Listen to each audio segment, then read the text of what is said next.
नमस्कार प्रिय मित्रों, मैं ज्योतिषकार कमल आप सबका हार्दिक अभिनंदन करता हूं आपके अपने इस प्यारे यूट्यूब चैनल एस्ट्रो कमल में। और आज मैं आपको एक ऐसी विलुप्त साधना के बारे में बात कर रहा हूं जो साधना पूरे यूट्यूब पे कहीं नहीं मिलेगी। ये गुरुओं के आशीर्वाद से ऐसी अद्भुत साधनाएं जन सामान्य को प्राप्त होती है। ये साधना महाराज अजयपाल की साधना है और 18 दिन की ये साधना है। किसी भी शुक्ल पक्ष की तृतीया के दिन से ये साधना शुरू होती है। क्यों होती है, किस लिए? आपको हनुमान जी के अलावा इस साधना में सिर्फ हनुमान जी पर कोई जोर नहीं चलता, बाकी हनुमान जी के अलावा किसी भी देवी देवता के दर्शन करने हो, हनुमान जी के अलावा किसी भी देवी देवता के दर्शन करने हो तो इस साधना के द्वारा आप किसी भी देवी देवता के दर्शन हनुमान जी के अलावा कर सकते हो। ऐसी अद्भुत साधना है। ये साधना एक फौजी है, मिलिट्री मैन है, वो टेलर अदर जी हैं, उन्होंने इस साधना के द्वारा कुछ अर्जित किया और उन्होंने ये साधना हमको बताई थी, बहुत पहले बताई थी, हमारे पास से काफ़ी दिनों से पड़ी थी। इसमें 2 मंत्र हैं। आज मैं एक मंत्र से इस साधना को बता रहा हूँ, दूसरा मंत्र से फिर कभी किसी चैनल पर एस्ट्रो कमल या अलौकिक साधना किसी पर और साधना में दूंगा। ऐसी बहुत टॉप की साधना, बहुत अच्छी साधना है। किसी भी तृतीया के दिन, शुक्ल पक्ष की तृतीया के दिन रात्रि काल में जंगल में यह साधना होती है, दूर वीराने में, जहाँ कोई आदमी आता जाता नहीं हो, कम से कम आते जाते हो, जहाँ भीड़ वो नहीं हो, कोई प्रकार का पोल्यूशन नहीं हो, कोई प्रकार की गंदगी नहीं हो, कोई प्रकार का कवड़ नहीं हो, ऐसे स्थान पर, शांत स्थान पर वो साधना होती है। और ऐसे स्थान पर यदि कुआं हो तो सबसे बढ़िया है, नहीं तो आपको कुएं का जल निकाल करके अपने साथ में ले जाना पड़ता। कुआं चाहे बोरवेल हो, चाहे वो हाथ से बनाया हुआ वो कुआं हो जिसमें डोर से ऐसे पानी निकालते हैं वो हो, कोई भी हो कुआं, कोई भी हो चलेगा। उस कुएं से पानी निकाल करके आपको अपने साथ में ले जाना पड़ता है। तो उस पानी से जहाँ साधना करनी है वहाँ जा कर के पहले स्नान करना पड़ता है, थोड़ा सा पानी बचा करके वो पानी वहाँ छिड़कना पड़ता है, उसके बाद में वहाँ बैठ करके साधना आपको करनी पड़ती है। साधना में कपड़ों का कोई इश्यू नहीं है, कोई भी प्रकार के कपड़े हो सकते हैं। साधना में भोग जो है वो पंचमेवा का भोग, पतासे है ना, खोहे की मिठाई और बकरी का दूध, ये भोग जो होते हैं वो भोग लगाने पड़ते हैं। भोग एक दिन लगा दो, दूसरे दिन आप सिंपल कोई भी भोग चढ़ा सकते हो, भोग आपको स्वयं खाना पड़ता है। दूसरे दिन कोई भी सिंपल भोग लगा सकते हो, 18वें दिन फिर वापस वही भोग लगाना पड़ता है। ये साधना में आपको ध्यान रखना पड़ता है कि ये पूर्ण सात्विक, पूर्ण शुद्ध साधना है, इसमें किसी भी प्रकार की कोई भी गलती नहीं चलती। आपको 100% ब्रह्मचर्य का पालन करना पड़ेगा, माताओं बहनों की इज्जत करनी पड़ेगी, और पशुओं में बकरी जो होती है, बकरा जो होता है, अज जो होता है, अजा जो होती है, उसका आपको इज्जत आदर करना पड़ेगा। किसी भी रूप में, रात सपने में भी आपको बकरा या बकरी दिखाई दे सकते हैं, आपको प्रत्यक्ष में भी आपके घर में कोई बकरा या बकरी आ सकते हैं, तो उसको घास वगैरह कुछ भी खिला करके, रोटी वगैरह कुछ भी खिला करके संतुष्ट करके अपने घर से निकालें। उसको मारे नहीं, पीटे नहीं, डांटे नहीं, फटकारे नहीं। साधना एकदम सरल है।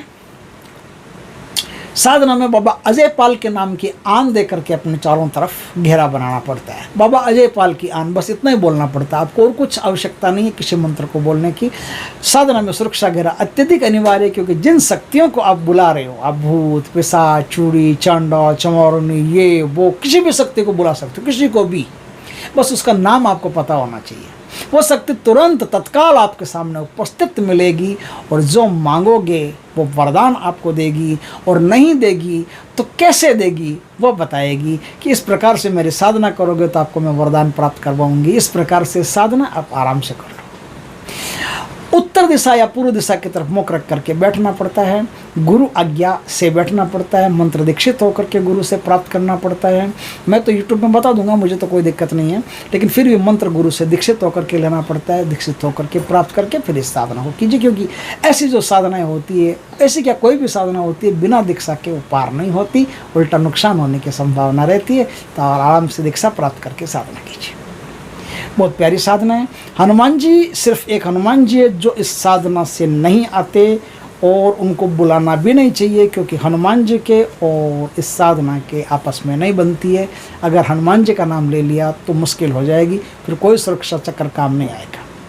अजयपाल के सुरक्षा चक्र को, राजा अजयपाल के सुरक्षा चक्र को, महायोगी अजयपाल के सुरक्षा चक्र को तोड़ने की क्षमता सिर्फ और सिर्फ हनुमान जी में है और किसी में नहीं है। और हनुमान जी के और राजा अजयपाल के बनती नहीं है। राजा अजयपाल और हनुमान जी की कभी कोई मित्रता नहीं है। कोई उनकी साधना करने से हनुमान जी नहीं आते हैं, और हनुमान जी के कोई भक्त हो उनको ये साधना करनी भी नहीं चाहिए। हनुमान जी के अलावा किसी का भी भक्त हो, देवी का हो, शंकर भगवान का हो, किसी का भी हो, आप कर सकते हो। राम जी का हो तो भी कर सकते हो, लेकिन सिर्फ हनुमान जी का भक्त इस साधना को नहीं कर सकता, और हनुमान जी का नाम इस साधना में कहीं भी नहीं लिया जा सकता। अब इस साधना को जो मंत्र है, एकदम छोटा सा वीडियो है, आप आराम से देख करके कीजिएगा। मंत्र मैं बता देता हूँ आपको, फिर भी दीक्षा तो लेनी पड़ेगी, फिर भी सुनिए, कोई दिक्कत नहीं है। मंत्र ओम हुम ह्रीम अज अजय अजयपाल धूम धाम धीम अमुक वाम बीम बुम प्रत्यक्ष कुरु कुरु स्वाहा। ये जो अमुक शब्द इसमें आया है, इसके स्थान पर आप जिसे भी अपने सामने प्रत्यक्षीकरण करना चाहते हैं, जैसे आपने कई बार साधना कर ली, जैसे मान लो जैसे आपने कोई शक्ति की कई बार साधना कर ली और आ नहीं रही है, प्रत्यक्षीकरण नहीं हो रहा है, तो इस साधना को करने से उसको आना ही पड़ेगा, और कोई ऑप्शन और कोई विकल्प उसके पास नहीं है। 18 दिन की साधना आप करके देख लीजिए। ढीले ढाले कपड़े पहनने हैं, ज़मीन पर सोना है, ब्रह्मचर्य का पालन करना है, सच बोलना है, कम से कम बोलना है, लोगों से कनेक्टिविटी बहुत कम रखनी है। इस प्रकार के जो नीति नियम बनते हैं उन सब का पालन अक्सर मैं वीडियो में बताता हूँ, बार बार क्या बताना है, उनका पालन आपको करना है। बस एकदम प्यारी साधना। मंत्र फिर सुनिए एक बार। ओम हुम ह्रीम अज अजय अजयपाल धूम धाम धीम अमुक वाम बीम बुम प्रत्यक्ष कुरु कुरु स्वाहा। ये मंत्र है। इनके कई प्रकार के मंत्र, बहुत सारे मंत्र हैं जो अजयपाल जी की खुद की साधना करने में भी काम आते हैं और दूसरे शक्तियों को बुलाने में भी काम आते हैं। अजयपाल बहुत टॉप के योगी थे, और कहते हैं कि इनकी शक्ति के सामने रावण जैसे मारुति की शक्ति भी कुछ नहीं थी, छोटी पड़ जाती थी। ऐसे महान शक्तिशाली, ऐसे धर्मवीर थे। तो ऐसी साधना को यदि आप करते हैं तो आप किसी भी शक्ति को बुला सकते हैं। और भी कभी कोई साधनाएं देने का काम पड़ा तो अजयपाल जी की बहुत सारी बढ़िया साधनाएं मैं आपको दूंगा। दोस्तों वीडियो अच्छा लगे तो लाइक करना, कमेंट करना, शेयर करना। पहली बार हमारे चैनल पर आए चैनल को सब्सक्राइब करना, पास में जो बेल आइकॉन का बटन है दबा देना, ताकि हमारे ज्ञानवर्धक जानकारीपूर्ण वीडियो सबसे पहले आपके पास आ सके। जय श्री कृष्णा दोस्तों।